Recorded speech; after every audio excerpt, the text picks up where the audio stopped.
ഇതെല്ലാമാണ് സത്യമില്ല.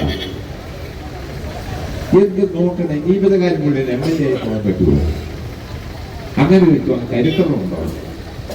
ഇവിടെ എന്നും ഇതൊരു പ്രശ്നമാണ്, എന്നും ഇതൊരു പ്രശ്നമാണ്.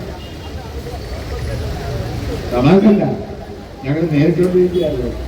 പണം ഉണ്ടാക്കി കഷ്ടപ്പെട്ട് കടം മേടിച്ച്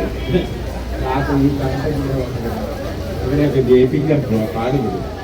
ഇവിടെ മണം ഗുണമെന്നുള്ള ഏർപ്പാട് അത് ഇവിടുത്തെ സഹാക്കൾ നിങ്ങൾ കൈകാര്യം ചെയ്യണമെന്ന് എൻ്റെ അഭിപ്രായം. കുറ്റപ്പെടുത്തി ചെയ്യാൻ പാടില്ല. അതുകൊണ്ട് പ്രിയപ്പെട്ട സുഹൃത്തുക്കളെ, രാജേന്ദ്രൻ ഇപ്പോ എവിടെയാണ് BJPയുടെ ഓഫീസിൽ പോയി മെമ്പർഷിപ്പ് എടുത്തു. അത് ഞങ്ങൾക്ക് നമ്പില്ല, അത് ഞങ്ങളുടെ കൂടെ ഇല്ല. ഞങ്ങൾ അതിൽ എവിടെ പോയി പറഞ്ഞാലും ഞങ്ങൾക്ക് വല്ല പ്രശ്നമുണ്ടോ?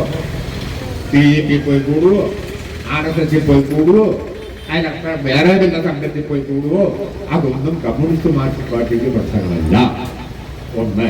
രണ്ട്, BJP ചേർന്നെന്നും പറഞ്ഞ് ഞങ്ങളുടെ മെക്കിട്ട് കയറാൻ വന്നാൽ ഞങ്ങള് പണ്ട് ചെയ്യാൻ പഠിച്ച കാര്യങ്ങളെല്ലാം ആവശ്യമില്ലാത്ത കാര്യമല്ല, ഞങ്ങളെ കൊണ്ട് ചെയ്യിക്കരുതെന്നാണ് എനിക്ക് പറയാനുള്ളത്.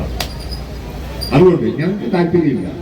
ഞാൻ എന്നോട് വഴക്കുണ്ടാക്കാനോ ഒന്നും ഒരു താല്പര്യമില്ല. അത് പുകഞ്ഞ വെള്ളി പുറത്താണ്. പിന്നെന്താ അത് തന്നെ. അതുകൊണ്ട് പ്രിയപ്പെട്ട സുഹൃത്തുക്കളെ, നിങ്ങളെല്ലാവരും കമ്മ്യൂണിസ്റ്റ് മാർക്സിസ്റ്റ് പാർട്ടിയെ സഹായിക്കണം.